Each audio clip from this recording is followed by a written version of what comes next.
તો કેમ છો મિત્રો? તમારું સ્વાગત છે મારી યુટ્યુબ ચેનલમાં અને એક નવા વિડીયોમાં. તો મિત્રો, આજે આપણે વાત કરીશું કે ખેડૂતોને સ્માર્ટફોન ખરીદવા માટે મળશે 6,000ની સહાય.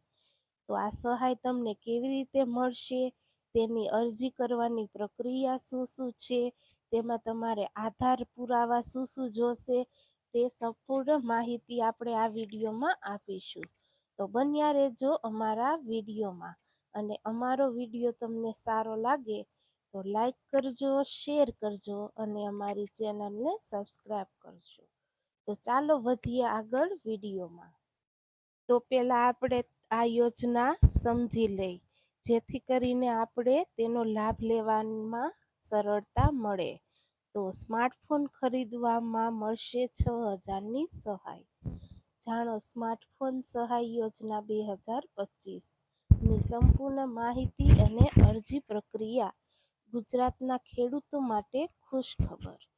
હેઠળ સ્માર્ટફોન ખરીદવા પર મેળવો 6,000 સુધીની સબસિડી. જરૂરી દસ્તાવેજો, પાત્રતા અને ઓનલાઈન અરજીની સરળ રીત. તો ચાલો આપણે સમજીએ. તો હવે આપણે આગળ વાત કરતા ખેડૂત મિત્રો, હવે ડિજિટલ યુગમાં ખેતીના કામોને સરળ બનાવવા માટે સ્માર્ટફોન ખૂબ જ જરૂરી બની ગયો છે. ગુજરાત સરકાર દ્વારા ખેડૂતોને આ આધુનિક ટેકનોલોજી સાથે જોડવા માટે એક ઉત્તમ યોજના શરૂ કરવામાં આવી છે, જેમાં સ્માર્ટફોનની ખરીદી પર 6,000 સુધીની સહાય મળે છે. તો ચાલો આ યોજના વિશે વિગતવાર માહિતી મેળવીએ. તો આ યોજનામાં શું શું તમને લાભ થશે તે પણ આપણે આગળ વિડીયોમાં સમજશું. તો ત્યાં સુધી તમે ચેનલને સબસ્ક્રાઈબ કરી દો. તો ચાલો હવે સમજીએ કે આ યોજનાનો લાભ કોને કોને મળશે, કે કોણ કોણ આ યોજનાનો લાભ લઈ શકશે. તો વિગતવાર સમજવાનું રહેશે. જો તમે આ યોજનાનો લાભ લેવા માંગતા હો તો નીચેની પાત્રતા ધરાવતા હોવા જરૂરી છે, જેમ કે અરજી કરનાર ગુજરાત રાજ્યના વતની અને ખેડૂત હોવા જોઈએ. ખેડૂત ખાતેદાર તરીકે જમીન ધરાવતા હોવા જોઈએ. આ માટે 8A ની નકલ જરૂરી છે. જો સંયુક્ત ખાતા હોય તો 8A દર્શાવેલ ખાતાઓ પૈકી ફક્ત એક જ ખેડૂતને આ સહાય મળવાપાત્ર છે. આ યોજનાનો લાભ માત્ર સ્માર્ટફોનની ખરીદી પર જ મળશે. મોબાઈલની એસેસરીઝ જેમ કે ઇયરફોન, ચાર્જર કે કવર માટે કોઈ સહાય મળવાપાત્ર નથી. આ યોજનાનો લાભ દરેક ખાતેદારે જીવનકાળમાં એક જ વખત લઈ શકશે. તો ખેડૂત મિત્રો, તમને બધાને આ યોજનાનો લાભ લેવો જોઈએ, જેથી કરીને ખેતીમાં આપણે સરળતા રહે.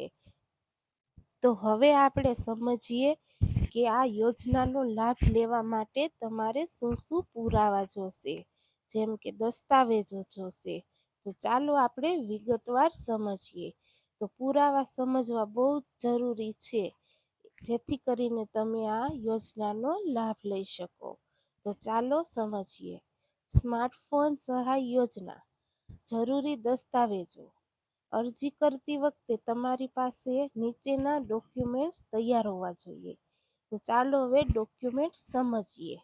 ખેડૂતનો આધાર કાર્ડ, 8Aની નકલ, ખરીદેલ સ્માર્ટફોનનું GST નંબર ધરાવતું અસલી બિલ, સ્માર્ટફોનનો IMEI નંબર, બેંક ખાતાના પાસબુકની નકલ અથવા રદ થયેલ ચેક, ખેડૂત તરીકે જમીનના અન્ય ડોક્યુમેન્ટ્સ.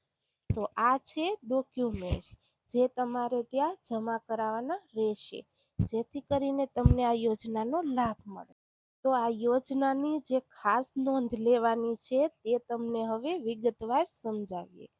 સહાય મેળવવા માટે સ્માર્ટફોનની કિંમતમાં 40% અથવા મહત્તમ 6,000 બેમાંથી જે ઓછું હશે તેટલી રકમ સરકાર આપશે. બાકીની રકમ ખેડૂતે ભોગવવાની રહેશે. તો મિત્રો, આ હતી તમારા માટે આજની યોજના, જે તમને ખૂબ જ ઉપયોગી છે અને આ યોજનાનો લાભ તમારે જરૂર લેવો જોઈએ. તો આજનો વિડીયો અહીંયા જ પૂરો કરશું. મળશું ફરી એક નવી યોજના સાથે. તો ત્યાં સુધી અમારી ચેનલને તમે સબસ્ક્રાઈબ કરી દો.